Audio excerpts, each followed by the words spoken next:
press the bell icon on the YouTube app and never miss another update. Hello students, ನಾವು ಮೊನ್ನೆ ಕ್ಲಾಸಲ್ಲಿ ಈಗ ಕನ್ನಡ ವರ್ಣಮಾಲೆಯ ಬಗ್ಗೆ ತಿಳ್ಕೊಂಡಿದ್ವಿ ಅಲ್ವಾ. ಕನ್ನಡ ವರ್ಣಮಾಲೆಯಲ್ಲಿ ಎಷ್ಟು ವಿಧಗಳು, ಅವು ಯಾವ್ಯಾವು ಅನ್ನೋದ್ರ ಬಗ್ಗೆ ತಿಳ್ಕೊಂಡಿದ್ವಿ. ಈಗ ಇವತ್ತು ಸಂಧಿಗಳ ಬಗ್ಗೆ ನಾವು ತಿಳ್ಕೊಳ್ಳೋಣ. ಸಂಧಿ ಅಂದರೆ ಏನು? ಸಂಧಿ ಅಂದರೆ ನೀವು ಈಗಾಗಲೇ ತಿಳ್ಕೊಂಡಿದ್ದೀರಾ. ಎರಡು ಅಕ್ಷರಗಳು ಅಥವಾ ಎರಡು ಪದಗಳು ಪರಸ್ಪರ ಕಾಲ ವಿಳಂಬವಿಲ್ಲದೆ ಬಂದು ಸೇರೋದನ್ನು ನಾವು ಸಂಧಿ ಅಂತ ಕರಿತೀವಿ. ಇಲ್ಲಿ ಎರಡು ಅಕ್ಷರಗಳು ಅಥವಾ ಎರಡು ಪದಗಳು ಅಂತ ನಾವು ತಗೊಂಡ್ವಿ. ಎರಡು ಪದ ಅಂದರೆ ದೇವ ಪ್ಲಸ್ ಆಲಯ, ದೇವಾಲಯ. ದೇವ ಅನ್ನೋದು ಒಂದು ಪದ, ಆಲಯ ಅನ್ನೋದು ಒಂದು ಪದ. ಈ ಎರಡನ್ನೂ ಕೂಡ ಕೂಡಿಸಿ ಹೇಳಿದಾಗ ದೇವಾಲಯ ಅದು ಒಂದೇ ಪದ ಆಗುತ್ತೆ. ಈ ರೀತಿ ಕೂಡಿಸಿ ಹೇಳೋ ಸಂದರ್ಭದಲ್ಲಿ ನೋಡಿ, ದೇವಾಲಯ, ದೇವ ಆಲಯ ಅಂತ ಹೇಳಲ್ಲ, ನಾವು ಬಿಡಿಸಿ ಬಿಡಿಸಿ ಹೇಳಲ್ಲ. ದೇವಾಲಯ ಅಂತ ಒಂದೇ ಸಲ ಹೇಳ್ತೀವಿ. ಅಲ್ಲಿ ಯಾವುದೇ ಕಾಲ ವಿಳಂಬವಿಲ್ಲ. ದೇವ ಮತ್ತು ಆಲಯ ಅನ್ನೋ ಎರಡು ಪದಗಳ ನಡುವೆ ಪರಸ್ಪರ ಕಾಲ ಸಮಯವನ್ನು ನಾವು ತಡೆದು ಹೇಳೋದಿಲ್ಲ. ಅಂತಹ ಪದಗಳನ್ನು ನಾವು ಏನಂತ ಕರಿತೀವಿ? ಸಂಧಿಗಳು ಅಂತ ಕರಿತೀವಿ. ಅದೇ ಥರ ಶಾಲೆಯಲ್ಲಿ, ನಾಡನ್ನು, ಶಾಲೆ ಪ್ಲಸ್ ಅಲ್ಲಿ, ಶಾಲೆಯಲ್ಲಿ, ಶಾಲೆ ಅಲ್ಲಿ ಅಂತ ಹೇಳಲ್ಲ, ನಾವು ಶಾಲೆಯಲ್ಲಿ ಅಂತಲೇ ಕೂಡಿಸಿ ಹೇಳ್ತೀವಿ. ಈ ರೀತಿ ಎರಡು ಪದಗಳ ನಡುವೆ ಪರಸ್ಪರ ಕಾಲ ವಿಳಂಬವಿಲ್ಲದೆ ಬಂದು ಸೇರೋದನ್ನು ನಾವು ಏನಂತ ಕರಿತೀವಿ? ಸಂಧಿ ಅಂತ ಕರಿತೀವಿ. ಈ ಸಂಧಿಗಳನ್ನು ಫಸ್ಟ್ ಸಂಧಿ ಅನ್ನುವ ಡೆಫಿನೇಷನನ್ನು ನೀವು ಬರ್ಕೊಳ್ಳಿ. ಸಂಧಿ ಪದದ ಮೊದಲನೇ ಪದ ನೋಡಿ, ಇಲ್ಲಿ ದೇವ ಪ್ಲಸ್ ಆಲಯ, ದೇವಾಲಯ ಅನ್ನೋದನ್ನ ಬಿಡಿಸಿ ಬರ್ದಿದ್ದೀನಿ. ಇಲ್ಲಿ ಮೊದಲನೇ ಪದವನ್ನು ಏನಂತ ಕರೀತಾರೆ? ಪೂರ್ವ ಪದ ಅಂತ ಕರೀತಾರೆ. ಎರಡನೇ ಪದವನ್ನು ಏನಂತ ಕರೀತಾರೆ? ಉತ್ತರ ಪದ. ಇನ್ನು ಸಂಧಿ ಕಾರ್ಯವಾಗಿರ್ತಕ್ಕಂತಹ ನಂತರದ ಪದವನ್ನು ಸಂಧಿ ಪದ ಅಂತ ಕರೀತಾರೆ. ಸಂಧಿ ಬಿಡಿಸುವಾಗ ಮೊದಲನೇ ಪದವನ್ನು ಪೂರ್ವ ಪದ, ಎರಡನೇ ಪದವನ್ನು ಉತ್ತರ ಪದ, ಸಂಧಿ ಬಿಡಿಸಿರ್ತಕ್ಕಂತಹ ಪದವನ್ನು ಸಂಧಿ ಪದ ಅಂತ ಕರೀತಾರೆ. ಈಗ ನೀವು ಗ್ರಾಮರ್ ನೋಟ್ಸನ್ನು ಬರಿತಾ ಇದ್ದೀರಾ. ಆ ನೋಟ್ಸಲ್ಲಿ ಸಂಧಿಗಳು ಅಂತ ಹಾಕ್ಕೊಂಡ್ಬಿಟ್ಟು ಇದನ್ನು ಬರ್ಕೋಬೇಕು. ಬರ್ಕೊಳ್ಳಿ.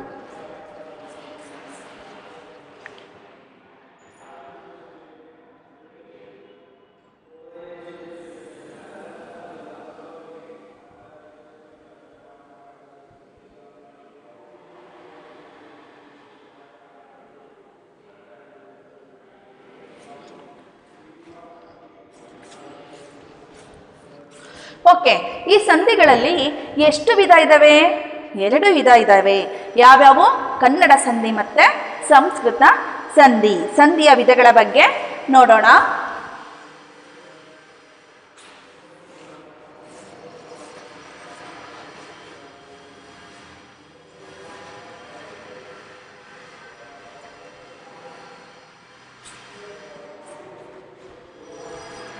ಸಂಧಿಗಳಲ್ಲಿ ಎರಡು ವಿಧ.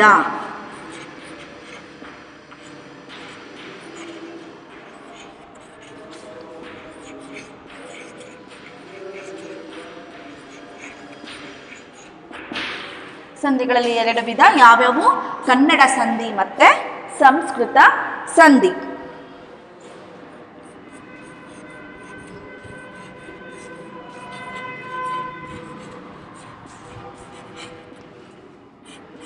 ಮತ್ತೆ ಸಂಸ್ಕೃತ ಸಂಧಿ.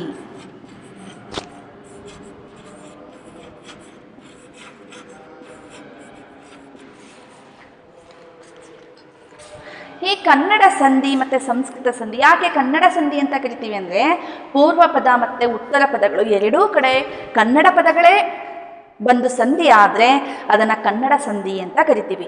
ಮತ್ತು ಕೆಲವೊಂದು ಸತಿ ಕನ್ನಡ ಪದ ಮತ್ತು ಸಂಸ್ಕೃತ ಪದ ಎರಡೂ ಸೇರಿ ಸಂಧಿ ಆಗುತ್ತೆ, ಅದನ್ನೂ ಕೂಡ ನಾವು ಕನ್ನಡ ಸಂಧಿ ಅಂತಲೇ ಕರಿತೀವಿ. ಸಂಸ್ಕೃತ ಸಂಧಿ ಅಂದರೆ ಏನಪ್ಪ ಅಂದರೆ, ಉತ್ತರ ಪದ ಮತ್ತು ಪೂರ್ವ ಪದ ಎರಡೂ ಕಡೆ ಸಂಸ್ಕೃತ ಪದಗಳೇ ಬರೋದನ್ನು ಸಂಸ್ಕೃತ ಸಂಧಿ ಅಂತ ಕರಿತೀವಿ. ಈಗ ಕನ್ನಡ ಸಂಧಿ ಏನು? ಕನ್ನಡ ಸಂಧಿ ಅಂದರೆ ನಾನು ಈಗಾಗಲೇ ಹೇಳಿದ ಹಾಗೆ, ಈಗ ಕನ್ನಡ ಸಂಧಿ ಅಂತ ಹೆಡ್ಡಿಂಗ್ ಹಾಕ್ಕೊಳ್ಳಿ.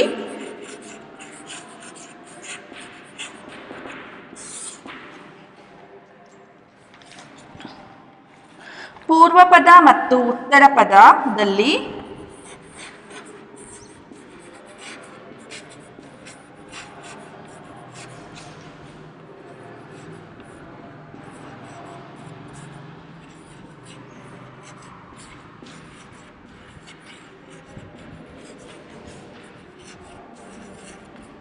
ಪೂರ್ವ ಪದ ಮತ್ತು ಉತ್ತರ ಪದದಲ್ಲಿ ಕನ್ನಡ ಪದಗಳು ಸೇರಿ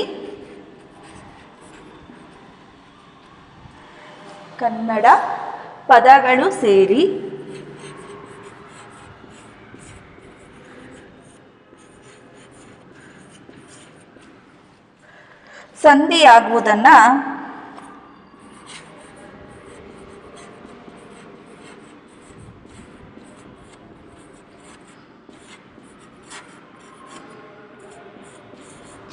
ಕನ್ನಡ ಸಂಧಿ ಎನ್ನುವರು.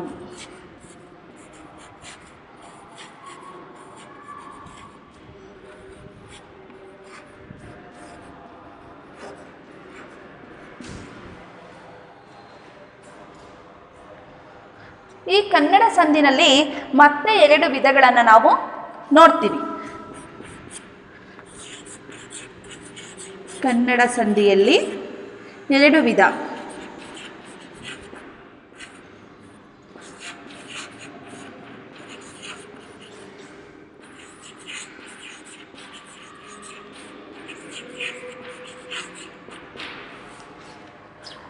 ಯಾವ್ಯಾವು?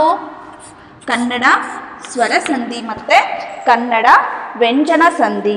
ಕನ್ನಡ ಸ್ವರ ಸಂಧಿ ಮತ್ತು ಕನ್ನಡ ವ್ಯಂಜನ ಸಂಧಿ ಅಂತ 2 ವಿಧಗಳನ್ನು ನೋಡ್ತೀವಿ.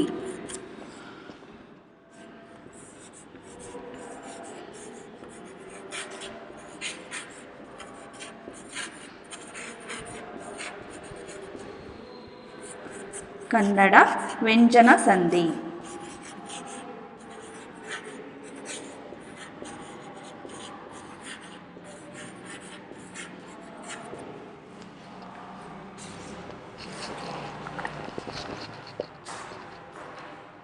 ಬರ್ಕೋಬೇಕು. ಸಂಧಿಗಳಲ್ಲಿ 2 ವಿಧ, ಕನ್ನಡ ಸಂಧಿ ಮತ್ತು ಸಂಸ್ಕೃತ ಸಂಧಿ. ಕನ್ನಡ ಸಂಧಿ ಅಂದರೆ ಏನಪ್ಪ ಅಂದರೆ ಪೂರ್ವ ಪದ ಮತ್ತು ಉತ್ತರ ಪದದಲ್ಲಿ ಕನ್ನಡ ಪದಗಳೇ ಸೇರಿ ಆಗುವ ಸಂಧಿಯನ್ನು ನಾವು ಕನ್ನಡ ಸಂಧಿ ಅಂತ ಕರಿತೀವಿ. ಈ ಕನ್ನಡ ಸಂಧಿಯಲ್ಲಿ ಮತ್ತೆ 2 ವಿಧ ಇದ್ದಾವೆ, ಕನ್ನಡ ಸ್ವರ ಸಂಧಿ ಮತ್ತು ಕನ್ನಡ ಸಂಸ್ಕೃತ ಸಂಧಿ. ಬರ್ಕೊಳ್ಳಿ.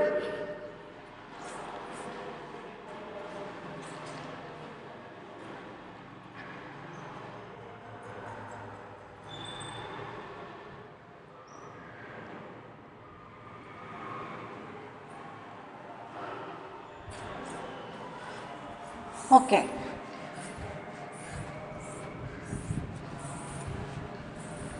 ಈಗ ಕನ್ನಡ ಸ್ವರ ಸಂಧಿ ಅಂದರೆ ಏನು, ಕನ್ನಡ ವ್ಯಂಜನ ಸಂಧಿ ಅಂದರೆ ಏನು, ಅವು ಯಾವ್ಯಾವು ಅನ್ನೋದ್ರ ಬಗ್ಗೆ ತಿಳ್ಕೊಳ್ಳೋಣ. ಕನ್ನಡ ಸ್ವರ ಸಂಧಿ.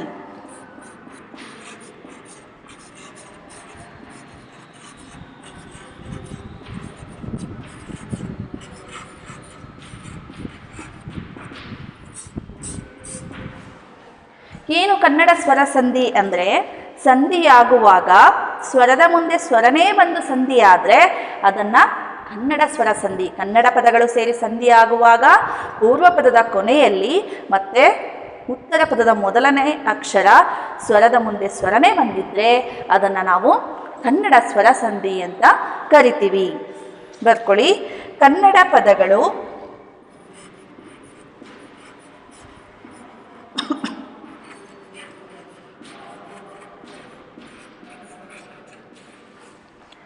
ಪರಸ್ಪರ ಸೇರುವಾಗ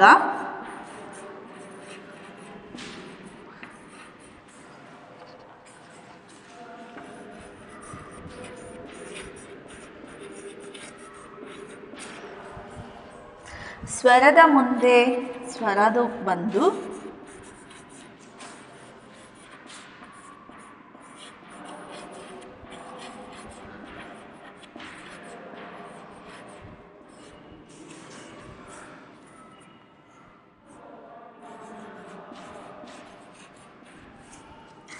ಸಂಧಿಯಾದರೆ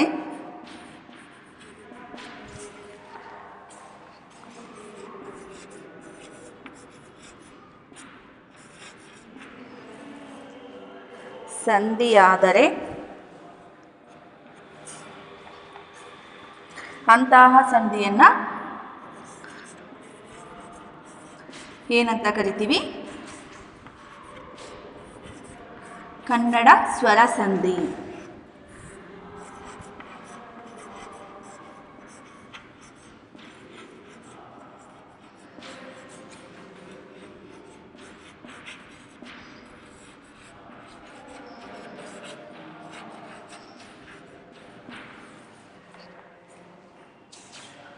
ಉದಾಹರಣೆ,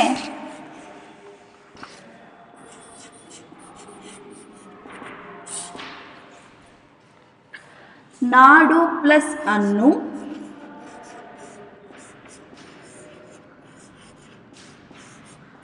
ನಾಡನ್ನು.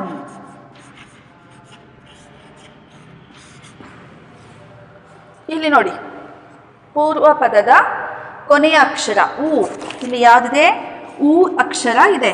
ಉ ಪ್ಲಸ್ ಆ. ಇಲ್ಲಿ ಆ ಸ್ವರಗಳು ತಾನೆ, ಉ ಮತ್ತೆ ಆ. ಈ ಪೂರ್ವ ಪದದ ಕೊನೆಯಲ್ಲಿ ಮತ್ತು ಉತ್ತರ ಪದದ ಮೊದಲನೇ ಅಕ್ಷರ ಏನಾಗಿರುತ್ತೆ? ಸ್ವರದ ಮುಂದೆ ಸ್ವರನೇ ಬಂದು ಸಂಧಿ ಆದರೆ ಅದನ್ನು ಕನ್ನಡ ಸ್ವರ ಸಂಧಿ ಅಂತ ಕರಿತೀವಿ. ಈ ಕನ್ನಡ ಸ್ವರ ಸಂಧಿನಲ್ಲಿ ಒಟ್ಟು ಈಗ 2 ವಿಧಗಳನ್ನು ನೋಡ್ಬೋದು. ಯಾವ್ಯಾವು? ಲೋಪ ಸಂಧಿ ಮತ್ತು ಆಗಮ ಸಂಧಿ. ಕನ್ನಡ ಸಂಧಿಯಲ್ಲಿ ಎಷ್ಟು ವಿಧ ಇದ್ದಾವೆ? ಕನ್ನಡ ಸ್ವರ ಸಂಧಿಯಲ್ಲಿ ಎಷ್ಟು ವಿಧ ಇದ್ದಾವೆ? ಕನ್ನಡ ಸ್ವರ ಸಂಧಿಯಲ್ಲಿ 2 ವಿಧ.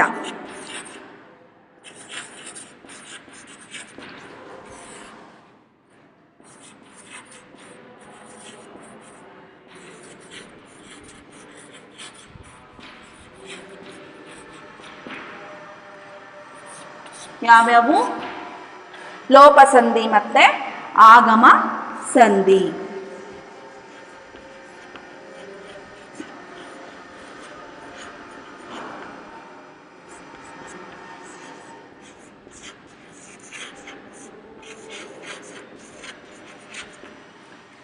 ಲೋಪ ಸಂಧಿ ಮತ್ತು ಆಗಮ ಸಂಧಿ 2 ಸಂಧಿಗಳನ್ನು ನಾವು ಕನ್ನಡ ಸ್ವರ ಸಂಧಿನಲ್ಲಿ ನೋಡ್ಬೋದು.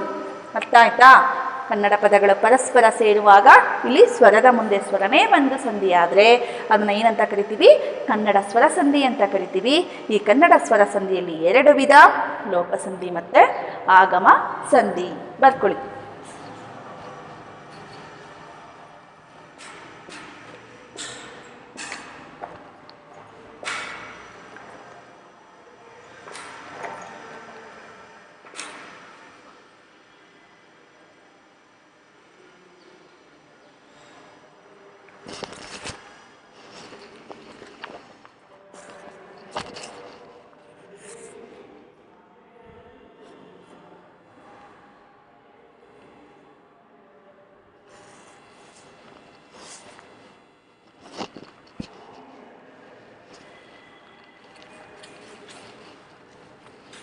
ಓಕೆ, ಈಗ ಲೋಪ ಸಂಧಿ ಅಂದರೆ ಏನು ಅನ್ನೋದ್ರ ಬಗ್ಗೆ ನೋಡೋಣ. ನೀವೀಗಾಗಲೇ ಕಲ್ತಿದ್ದೀರಾ. ಸ್ವರದ ಮುಂದೆ ಸ್ವರವು ಬಂದು ಸಂಧಿಯಾಗುವಾಗ ಪೂರ್ವ ಪದದ ಕೊನೆಯ ಅಕ್ಷರ ಅರ್ಥ ಕೆಡದಂತೆ ಲೋಪವಾದರೆ ಅದನ್ನು ಲೋಪ ಸಂಧಿ ಅಂತ ಕರಿತೀವಿ. ಹೌದಾ? ನೀವೀಗಾಗಲೇ ಕಲ್ತಿದ್ದೀರಾ. ಲೋಪ ಸಂಧಿ.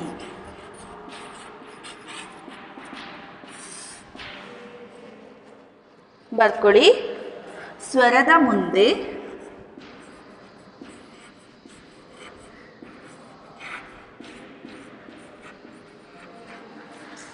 ಸ್ವರವು ಬಂದು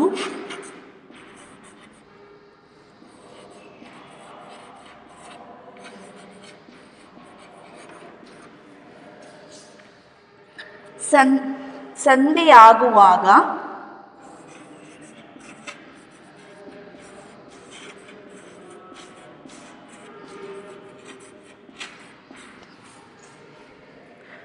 ಪೂರ್ವ ಪದದಲ್ಲಿರುವ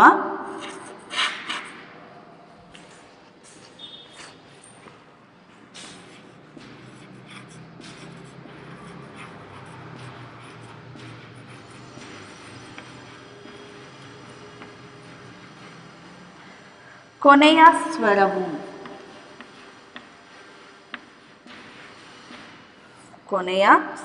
ಸ್ವರವು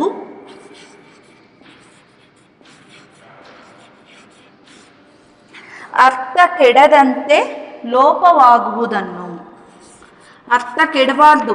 ನಾವು ಯಾವುದೇ ಕೇಶಿರಾಜ ಹೇಳೋದು ಅದೇ, ಯಾವುದೇ ಸಂಧಿ ಸಮಾಸಗಳನ್ನು ಮಾಡಿದಾಗ ಪದಗಳ ಅರ್ಥ ಕೆಡದೇ ರೀತಿಯಲ್ಲೇ ಮಾಡಬೇಕು ಅನ್ನೋವಂತಹ ಸೂಚನೆಯನ್ನು ನಮ್ಮ ಕೇಶಿರಾಜ ಹೇಳಿದನು. ಅರ್ಥ ಕೆಡದಂತೆ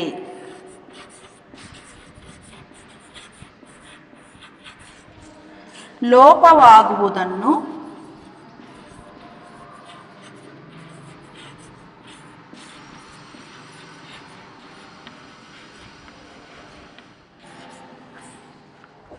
ಲೋಪಸಂಧಿ ಎನ್ನುವರು.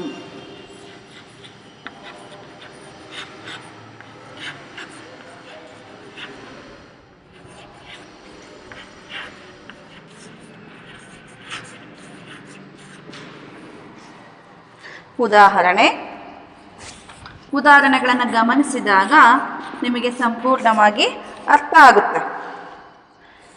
ನಾಡು ಪ್ಲಸ್ ಅನ್ನು ಏನಾಗುತ್ತೆ? ನಾಡನ್ನು.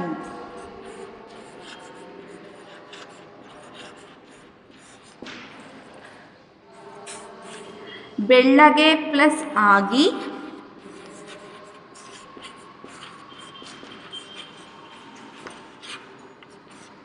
ಬೆಳ್ಳಗಾಗಿ.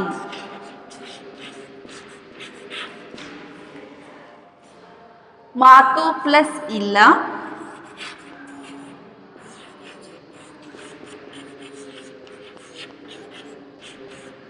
ಮಾತಿಲ್ಲ. ಇಲ್ಲಿ ಉದಾಹರಣೆಯನ್ನು ಗಮನಿಸಿ ನೋಡಿ. ನಾಡು ಪ್ಲಸ್ ಅನ್ನು ನಾಡನ್ನು. ಇಲ್ಲಿ ಡು ಅನ್ನೋ ಪದದಲ್ಲಿ ಉ ಅನ್ನುವ ಸ್ವರ ಇದೆ. ಡಾ ಪ್ಲಸ್ ಉ ಸೇರಿ ಡು ಆಗಿದೆ, ಹೌದಾ?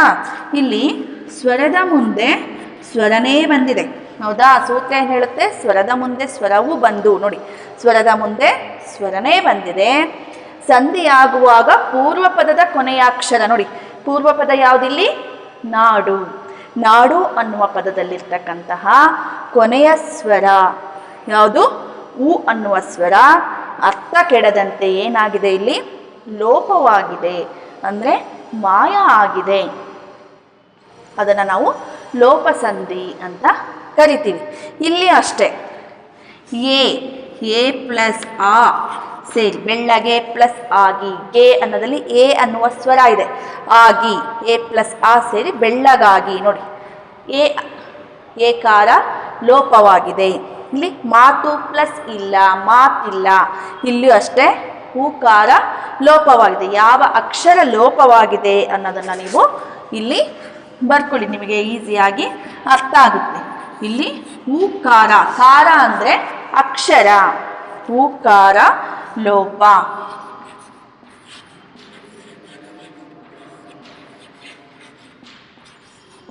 ಇಲ್ಲಿ ಏಕಾರ.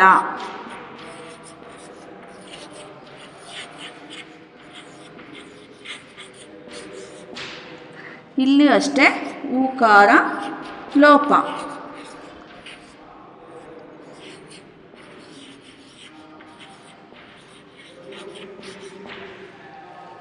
ಬರ್ಕೋಬೇಕು.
ಈಗ ಲೋಪಸಂಧಿ ಮತ್ತು ಇನ್ನೊಂದು ಯಾವುದು? ಆಗಮ ಸಂಧಿ. ಲೋಪಸಂಧಿಯನ್ನು ನೋಡಿದ್ವಿ. ಈಗ ಕನ್ನಡ ಸ್ವರ ಸಂಧಿನಲ್ಲಿ ಆಗಮ ಸಂಧಿ ಸೂತ್ರ ಏನು ಹೇಳುತ್ತೆ, ಅದರ ಉದಾಹರಣೆಗಳನ್ನು ನಾವೀಗ ಗಮನಿಸೋಣ.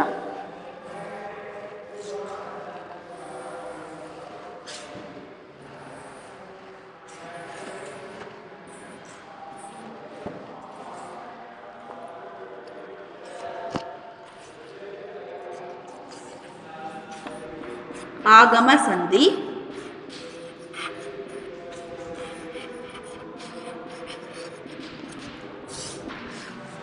ಆಗಮ ಅಂದರೆ ಬರೋದು, ಹೊಸದಾಗಿ ಬಂದು ಸೇರ್ಕೊಳ್ಳೋದು. ಆಗಮ ಅಂದರೆ ಇಲ್ಲಿ ಬರುವುದು. ಬರ್ಕೊಳ್ಳಿ.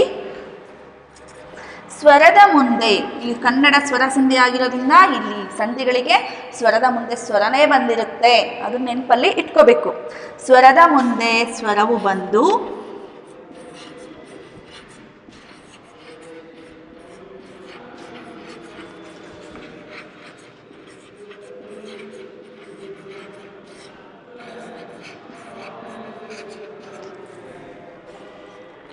ಸಂಧಿಯಾಗುವಾಗ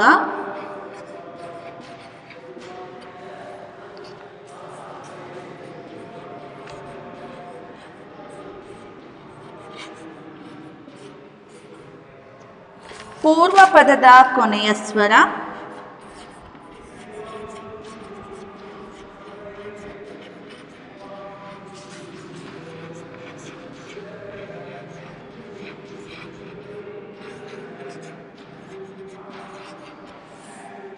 ಹಾಗೂ ಉತ್ತರ ಪದದ ಮೊದಲ ಸ್ವರಗಳ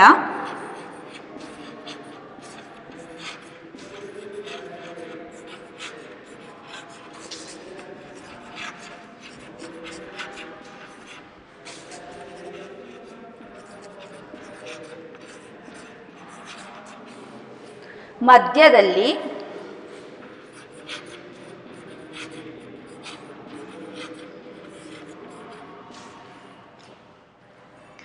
ಯಾಕಾರವನ್ನು ಅಥವಾ ಯಾಕಾರವನ್ನು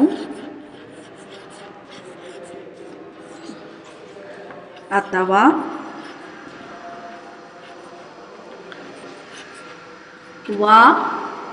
ವಾಕಾರವನ್ನು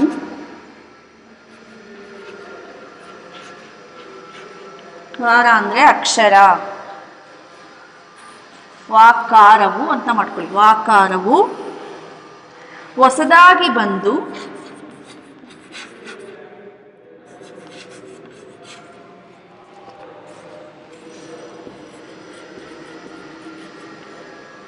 ಸೇರುವುದನ್ನು ನಾವು ಏನಂತ ಕರಿತೀವಿ? ಆಗಮ ಸಂಧಿ.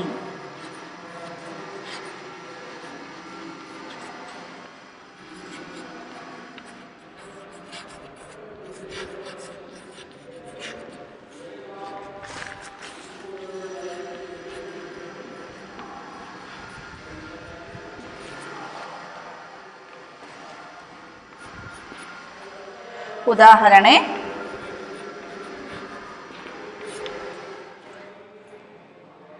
ಹಳ್ಳಿ ಪ್ಲಸ್ ಅಲ್ಲಿ, ಹಳ್ಳಿಯಲ್ಲಿ. ಹಳ್ಳಿ ಪ್ಲಸ್ ಅಲ್ಲಿ,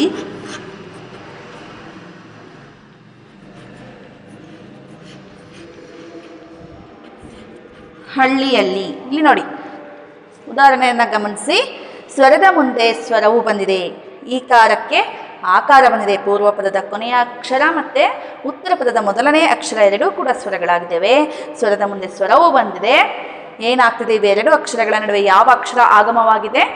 ಯಾ ಅಕ್ಷರ ಆಗಮವಾಗಿದೆ. ಅಂದರೆ ಯಾ ಅಕ್ಷರ ಹೊಸದಾಗಿ ಬಂದು ಸೇರ್ಕೊಂಡಿದೆ. ಹಳ್ಳಿ ಪ್ಲಸ್ ಹಳ್ಳಿ, ಹಳ್ಳಿಯಲ್ಲಿ. ಅರ್ಥ ಆಯ್ತಾ? ಇದೇ ಥರ ಗುರು ಪ್ಲಸ್ ಅನ್ನು ಏನಾಗುತ್ತೆ? ಗುರುವನ್ನು. ಇಲ್ಲಿಯೂ ಕೂಡ ಸ್ವರದ ಮುಂದೆ ಸ್ವರ ಬಂದಿರೋದನ್ನು ಗಮನಿಸಬೇಕು. ಇಲ್ಲಿ ಸಂಧಿ ಆಗುವಾಗ ಏನಾಗ್ತಿದೆ? ವಾಕಾರ ಆಗಮವಾಗಿ ಬಂದಿದೆ. ಹೌದಾ? ಯಕಾರ ಆಗಮವಾಗಿ ಬಂದರೆ ಯಕಾರಾಗಮ ಸಂಧಿ ಅಂತ ಕರಿತೀವಿ. ವಾಕಾರ ಆಗಮವಾಗಿ ಬಂದರೆ ವಕಾರಾಗಮ ಸಂಧಿ ಅಂತ ಕರೀತಾರೆ. ಓಕೆ, ಈಗ ಆಗಮ ಸಂಧಿಯಲ್ಲಿ ಎಷ್ಟು ವಿಧ ಇದ್ದಾವೆ? 2 ವಿಧ ಇದ್ದಾವೆ. ಯಾವ್ಯಾವು? ಯಕಾರಾಗಮ ಮತ್ತು ವಕಾರಾಗಮ ಸಂಧಿ. ಆಗಮ ಸಂಧಿಯಲ್ಲಿ 2 ವಿಧ.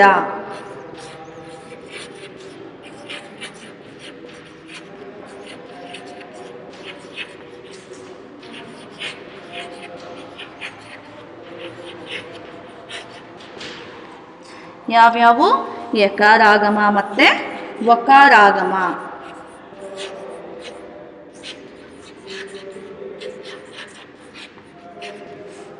ವಕಾರಾಗಮ ಸಂಧಿ, ವಕಾರಾಗಮ ಸಂಧಿ.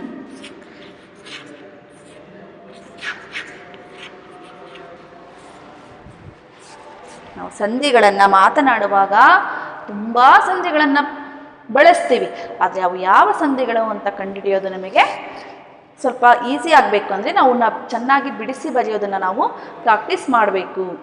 ಬರ್ಕೊಳ್ಳಿ.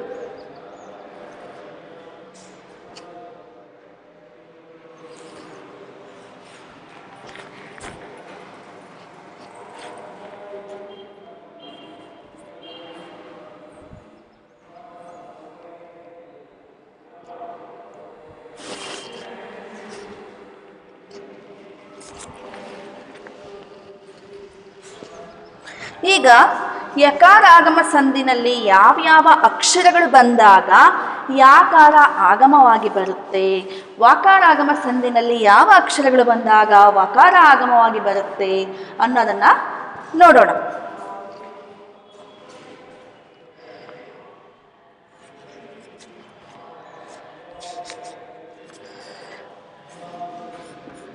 ಯಕಾರಾಗಮ ಸಂಧಿ.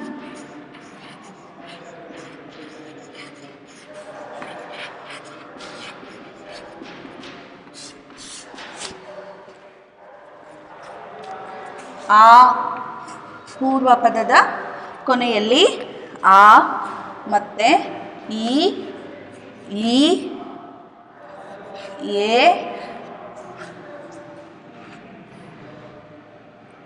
ಎ ಮತ್ತೆ ಐ ಈ ಸ್ವರಗಳ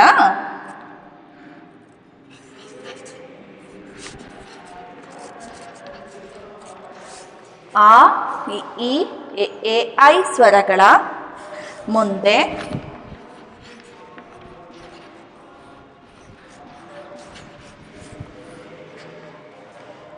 ಸ್ವರ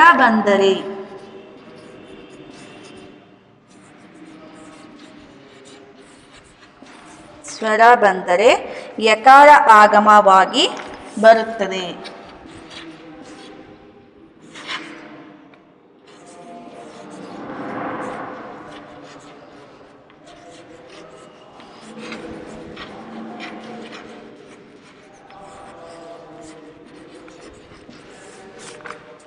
ಉದಾಹರಣೆ,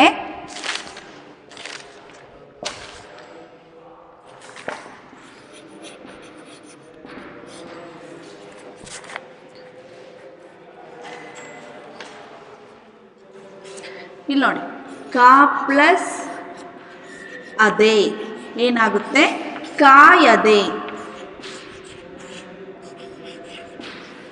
ಇಲ್ಲಿ ನೋಡಿ, ಪೂರ್ವ ಪದದ ಕೊನೆಯಲ್ಲಿ ಯಾವ ಅಕ್ಷರ ಬಂದಿದೆ, ಆ ಬಂದಿದೆ, ಪ್ಲಸ್ ಇಲ್ಲಿ ಕೂಡ ಆ ಬಂದಿದೆ. ಇಲ್ಲಿ ಯಾವ ಅಕ್ಷರ ಬಂತು, ಈಗ ಯಾ ಅಕ್ಷರ ಬಂದಿದೆ, ಹೌದಾ? ಅದೇ ಥರ ಗಿರಿ ಪ್ಲಸ್ ಅನ್ನು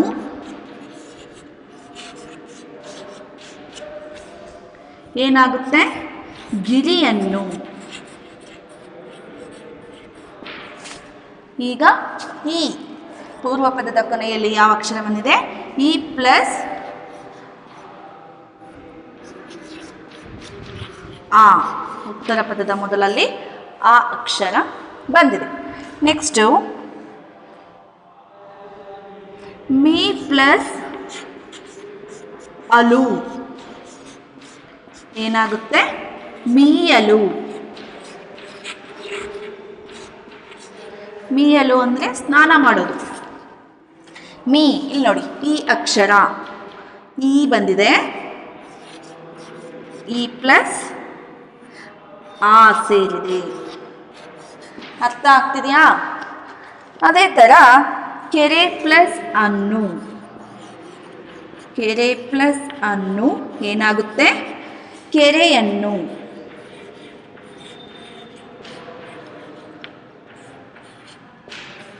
ಇಲ್ಲಿ ಎ ಪ್ಲಸ್ ಆ,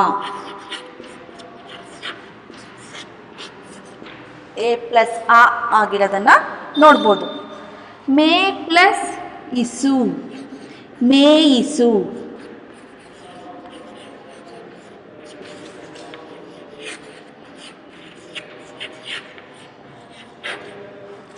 ಇಲ್ಲಿ ಏನಾಗಿದೆ? ಎ ಪ್ಲಸ್ ಇ ಎರಡೂ ಕೂಡ ಸ್ವರಗಳು, ಹೌದಾ? ಆಮೇಲೆ ಮೈ ಪ್ಲಸ್ ಅನ್ನು ಏನಾಗುತ್ತೆ? ಮೈಯನ್ನು.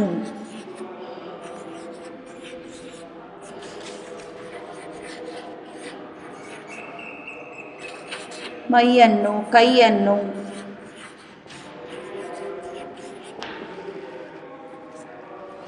ಇಲ್ಲಿ ಐ ಪ್ಲಸ್ ಆ. ಓಕೆನಾ? ಸೂತ್ರ ಏನು ಹೇಳುತ್ತೆ? ಆ, ಈ, ಎ, ಐ ಕಾರಗಳು ಪೂರ್ವ ಪದದ ಕೊನೆಯಲ್ಲಿ ಬಂದಾಗ ಯಕಾರ ಆಗಮವಾಗಿ ಬರುತ್ತೆ ಅಂತ ಹೇಳುತ್ತೆ ಅಲ್ವಾ? ಅದಕ್ಕೆ ಸರಿಯಾಗಿ ಬಂದಿದೆ ತಾನೇ ಉದಾಹರಣೆಗಳು? ಈ ರೀತಿ ಅರ್ಥ ಮಾಡಿಕೊಂಡು ಬರ್ಕೋಬೇಕು, ಆಯ್ತಾ? ಬರ್ಕೊಳ್ಳಿ.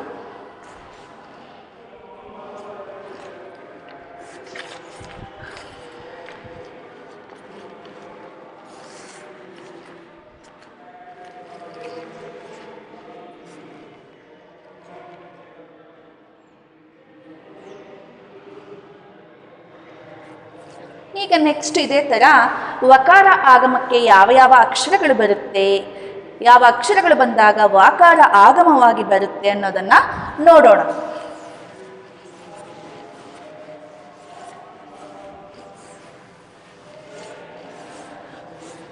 ಗ್ರಾಮರ್ ನೋಟ್ಸಲ್ಲೇ ಬರ್ಕೊಳ್ತಾ ಹೋಗ್ಬೇಕು.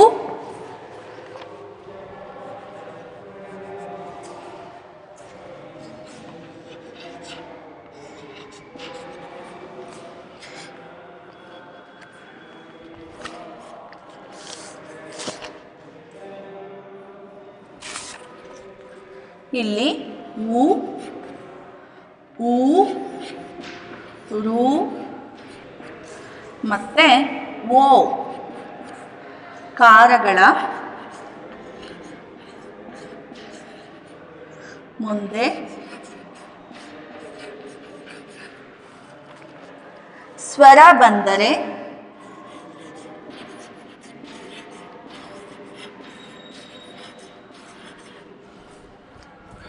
ವಕಾರ ಆಗಮವಾಗಿ ಬರುತ್ತದೆ.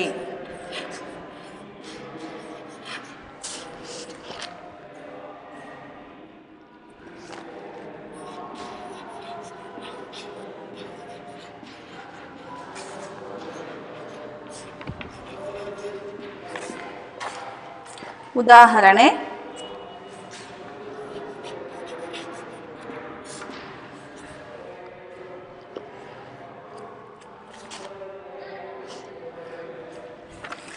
ಗುರು ಪ್ಲಸ್ ಅನ್ನು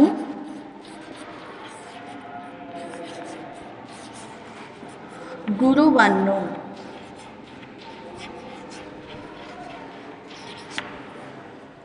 ಹೂ ಪ್ಲಸ್ ಇಂದ ಹೂವಿಂದ. ಹೂ ಪ್ಲಸ್ ಇಂದ ಹೂವಿಂದ. ಪಿತೃ ಪ್ಲಸ್ ಅನ್ನು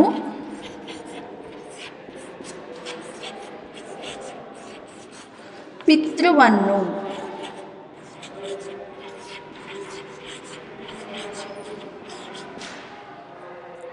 ಗೋ ಪ್ಲಸ್ ಅನ್ನು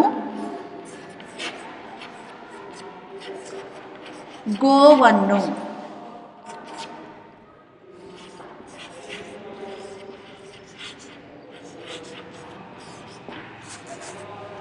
ಇಲ್ಲಿ ಗಮನಿಸಿ, ಉ ಪ್ಲಸ್ ಆ ಸೇರಿದೆ ಅಲ್ವಾ? ಉ ಪ್ಲಸ್ ಆ ಸೇರಿ ಅವೆರಡು ಅಕ್ಷರಗಳ ನಡುವೆ ವ ಅಕ್ಷರ ಬಂದಿರೋದನ್ನ ನೋಡ್ಬೋದು. ಇಲ್ಲಿ ಅಷ್ಟೇ ಉ ಪ್ಲಸ್ ಇ. ಉ ಪ್ಲಸ್ ಇ ಸ್ವರದ ಮುಂದೆ ಸ್ವರ. ಆಮೇಲೆ ರು ಪ್ಲಸ್ ಆ. ರು ಪ್ಲಸ್ ಆ. ಇಲ್ಲಿ ಓ ಪ್ಲಸ್ ಆ. ಅರ್ಥ ಆಯ್ತಾ? ಯಾವ್ಯಾವ ಅಕ್ಷರಗಳು ಬಂದಾಗ ವಾಕಾರ ಆಗಮವಾಗಿ ಬರುತ್ತೆ? ಪೂರ್ವ ಪದದ ಕೊನೆಯಲ್ಲಿ ಉ, ಊ, ರು, ಓ ಈ ಅಕ್ಷರಗಳು ಬಂದಾಗ ನೋಡಿ, ಉ ಉ ರು ಓ ಈ ಅಕ್ಷರಗಳು ಬಂದಾಗ ಅವಕ್ಕೆ ಉತ್ತರ ಪದದ ಮೊದಲನೇ ಅಕ್ಷರ ಸ್ವರವೂ ಕೂಡ ಬಂದಿದ್ರೆ ಆ ಎರಡು ಅಕ್ಷರಗಳ ನಡುವೆ ಯಾವ ಅಕ್ಷರ ಬರುತ್ತೆ? ವ ಅಕ್ಷರ ಆಗಮವಾಗಿ ಬರೋದನ್ನು ನಾವು ವಕಾರಾಗಮ ಸಂಧಿ ಅಂತ ಕರಿತೀವಿ. ಅರ್ಥ ಆಯ್ತಾ? ಬರ್ಕೊಳ್ಳಿ.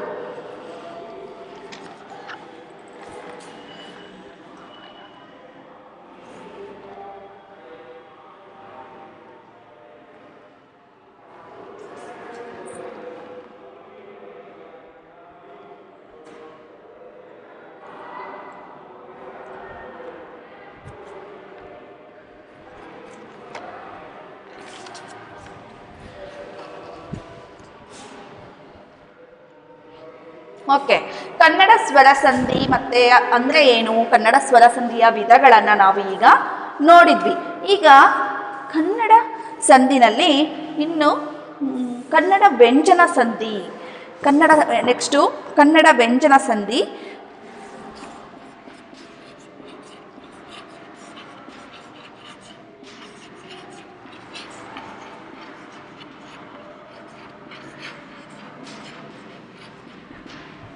ಏನು ಕನ್ನಡ ವ್ಯಂಜನ ಸಂಧಿ ಅಂದರೆ, ಕನ್ನಡ ಪದಗಳು ಸೇರುವಾಗ ಉತ್ತರ ಪದದ ಮೊದಲನೇ ಅಕ್ಷರ ಏನಾಗಿರುತ್ತೆ? ವ್ಯಂಜನವಾಗಿರುತ್ತೆ. ಇಲ್ಲಿ ಉತ್ತರ ಪದದ ಮೊದಲನೇ ಅಕ್ಷರ ನಾವು ಸ್ವರ ಸಂಧಿನಲ್ಲಿ ಸ್ವರಗಳೇ ಬಂದಿರೋದನ್ನು ನಾವು ನೋಡಿದ್ವಿ, ಹೌದಾ? ಆದರೆ ಇಲ್ಲಿ ಏನಾಗಿರುತ್ತೆ? ವ್ಯಂಜನಗಳು ಬರೋದನ್ನೇ ನಾವು ವ್ಯಂಜನ ಸಂಧಿ ಅಂತ ಕರಿತೀವಿ. ಕನ್ನಡ ಪದಗಳು ಸೇರುವಾಗ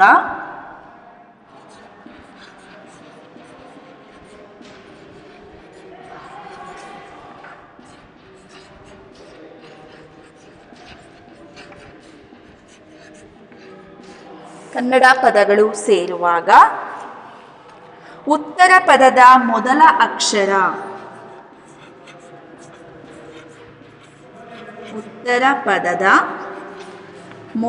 ಅಕ್ಷರ ಏನಾಗಿರುತ್ತೆ? ವ್ಯಂಜನವಾಗಿರುತ್ತೆ.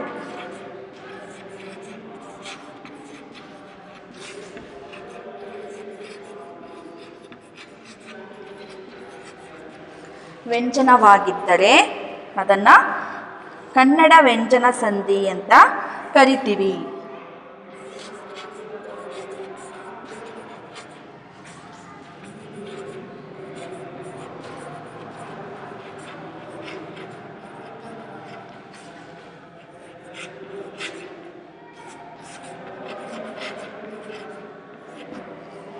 ಉದಾಹರಣೆ, ಕನ್ನಡ ವ್ಯಂಜನ ಸಂಧಿಗೆ ಉದಾಹರಣೆ ಯಾವುದು? ಆದೇಶ ಸಂಧಿ. ಆದೇಶ ಸಂಧಿ ಒಂದೇ ಕನ್ನಡ ವ್ಯಂಜನ ಸಂಧಿಗೆ ಉದಾಹರಣೆ.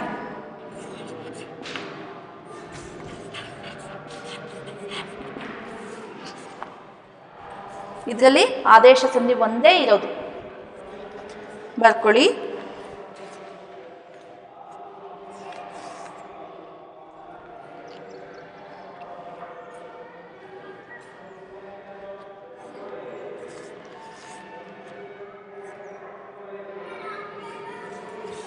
ಈಗ ಏನು ಆದೇಶ ಸಂಧಿ ಅಂದರೆ ಏನು ಅನ್ನೋದನ್ನ ನೋಡೋಣ.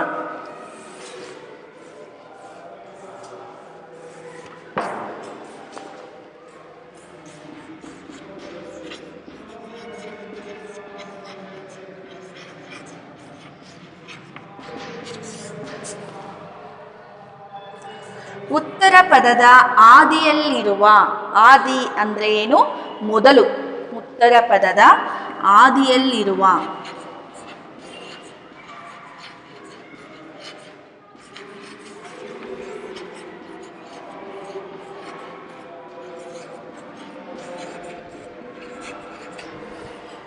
ಕ ತ ಪ ಅಕ್ಷರಗಳಿಗೆ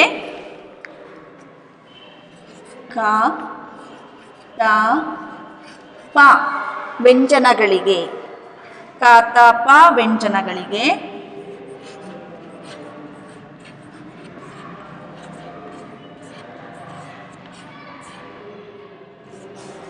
ಗ ದ ಬ ವ್ಯಂಜನಗಳು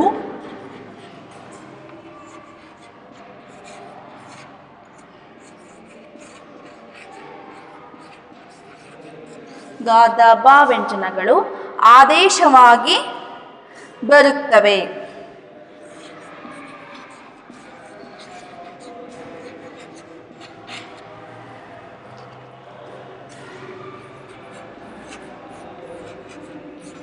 ಒಂದು ಸೂತ್ರ ಏನು ಹೇಳುತ್ತೆ? ಒಂದು ಸೂತ್ರ ಉತ್ತರ ಪದದ ಆದಿಯಲ್ಲಿರುವ ಹೊಸ ಪ್ಲಸ್ ಕನ್ನಡ, ಹೊಸ ಕನ್ನಡ ಉತ್ತರ ಪದ, ಕನ್ನಡ ಅನ್ನೋದು ಉತ್ತರ ಪದ ಅಲ್ವಾ?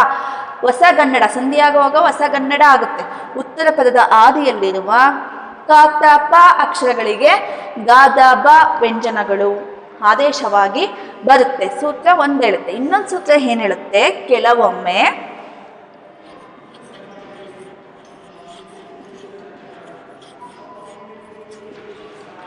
ಉತ್ತರ ಪದದ ಆದಿಯಲ್ಲಿ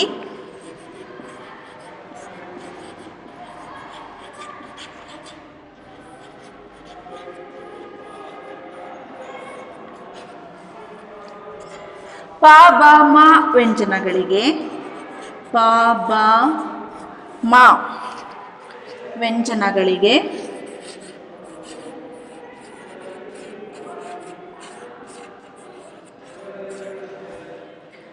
ವಾ ವ್ಯಂಜನವು ಅಥವಾ ವಾಕಾರವು ಆದೇಶವಾಗಿ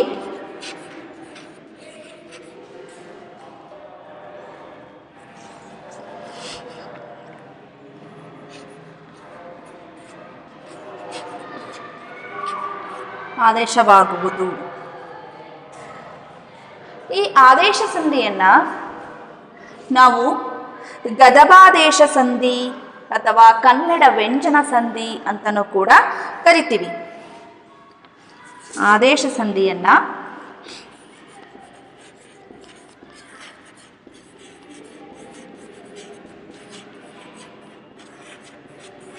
ಇದಕ್ಕಿರ್ತಕ್ಕಂತಹ ಇನ್ನೊಂದು ಹೆಸರು ಗದಭಾದೇಶ ಸಂಧಿ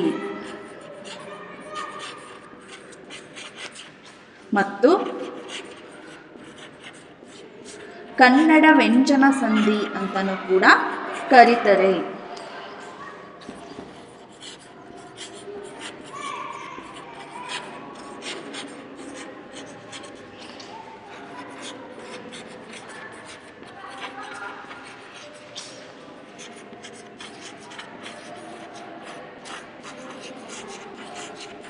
ಒಂದು ಮಾರ್ಕ್ಸಿಗೆ ಕ್ವಶನ್ ಕೇಳ್ಬೋದು, ಕನ್ನಡ ವ್ಯಂಜನ ಸಂಧಿ ಯಾವುದು ಅಂತ ಕೇಳಿದರೆ ಆದೇಶ ಸಂಧಿ ಅಂತ ಬರಿಬೇಕು, ಅಥವಾ ಗದಭಾದೇಶ ಸಂಧಿ ಯಾವುದು ಅಂತ ಕೇಳಿದರೆ ಆದೇಶ ಸಂಧಿ ಅಂತಲೇ ಉತ್ತರವನ್ನು ಬರಿಬೇಕು. ಉದಾಹರಣೆಯನ್ನು ಗಮನಿಸೋಣ. ಉದಾಹರಣೆ: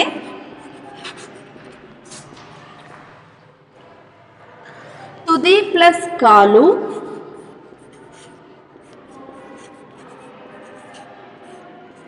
ಏನಾಗುತ್ತೆ? ತುದಿಗಾಲು. ಇಲ್ಲಿ ಯಾವ ಅಕ್ಷರ? ಕಕಾರಕ್ಕೆ ನೋಡಿ, ಉತ್ತರ ಪದದ ಮೊದಲನೇ ವ್ಯಂಜನ ಕಾಕಾರಕ್ಕೆ ಯಾವುದು ಬಂದಿದೆ? ದಕಾರ ಆದೇಶವಾಗಿ ಬಂದಿದೆ. ಅದೇ ಥರ ಹುಲಿ ಪ್ಲಸ್ ತೊಗಲು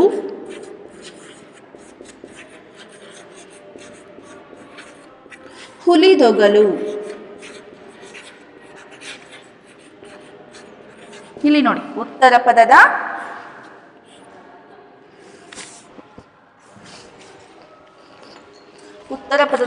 ಮೊದಲನೇ ಅಕ್ಷರ ತಾಕಾರಕ್ಕೆ ಯಾವುದು ಆದೇಶವಾಗಿ ಬಂದಿದೆ? ದಕಾರ ಆದೇಶವಾಗಿ ಬಂದಿದೆ. ತಕಾರಕ್ಕೆ ದಕಾರ ಆದೇಶ.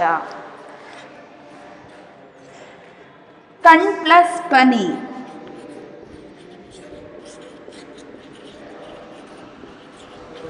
ಏನಾಗುತ್ತೆ? ಕಂಬನಿ. ಇಲ್ಲಿ ಪಾಕಾರಕ್ಕೆ ಯಾವುದು ಆದೇಶವಾಗಿ ಬಂದಿದೆ? ಬಕಾರ ಆದೇಶವಾಗಿ ಬಂದಿದೆ.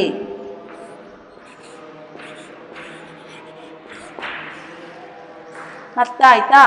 ಒಂದು ಸೂತ್ರ ಅರ್ಥ ಆಗ್ತಿದೆಯಾ? ಇಲ್ಲಿ ಉತ್ತರ ಪದದ ಆದಿಯಲ್ಲಿರುವ, ನೋಡಿ, ಉತ್ತರ ಪದದ ಆದಿಯಲ್ಲಿರುವ ಕ ತ ಪಗಳಿಗೆ ಗ ದ ಬಗಳು ಆದೇಶವಾಗಿ ಬಂದಿದೆ. ಒಂದು ಫಾರ್ಮುಲಾ ಹೇಳುತ್ತೆ.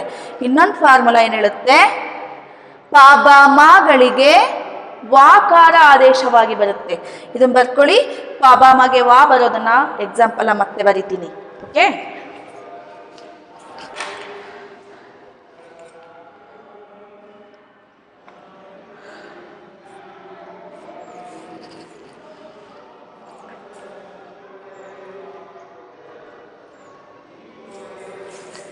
ಈಗ ಪಾಬಾಮಗಳಿಗೆ ಯಾವ ರೀತಿ ಬರುತ್ತೆ ಅನ್ನೋದನ್ನ ಉದಾಹರಣೆ ಮೂಲಕ ನಾವು ಗಮನಿಸೋಣ.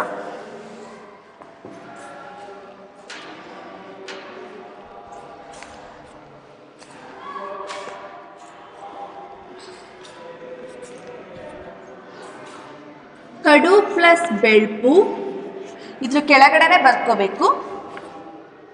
ಕಡು ಪ್ಲಸ್ ಬೆಳ್ಪು, ಕಡುವೆಳ್ಪು.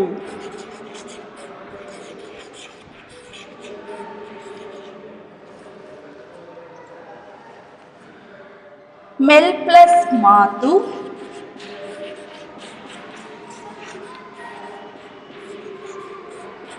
ಮೆಲ್ವಾತು.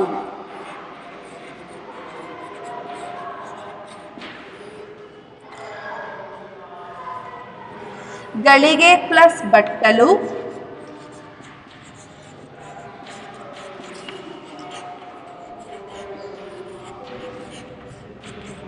ಗಳಿಗೆ ಒಟ್ಟಲು.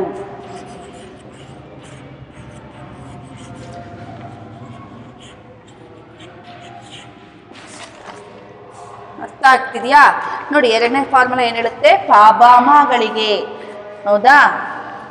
ಕಡು ಪ್ಲಸ್ ಬೆಳ್ಪು, ಕಡುವೆಳ್ಪು. ಮೆಲ್ ಪ್ಲಸ್ ಮಾತು, ಮೆಲ್ವಾತು. ನೋಡಿ, ವಾಕಾರನೆ. ಗಳಿಗೆ ಪ್ಲಸ್ ಬಟ್ಟಲು, ಗಳಿಗೆ ಒಟ್ಟಲು. ನಿಲ್ ಪ್ಲಸ್ ಮನೆ, ನಿಲ್ಮನೆ. ನಿಲ್ ಪ್ಲಸ್ ಮನೆ, ನಿಲ್ವನೆ. ನೋಡಿ, ಪಾ ಬಾ ಮಾ.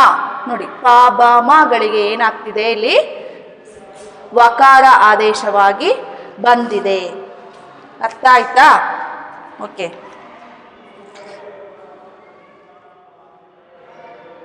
ಮತ್ತೆ ನೀರ್ ಪ್ಲಸ್ ಪನಿ, ನೀರ್ವನಿ. ಪಕಾರಕ್ಕೆ ಒಂದು ಉದಾಹರಣೆ.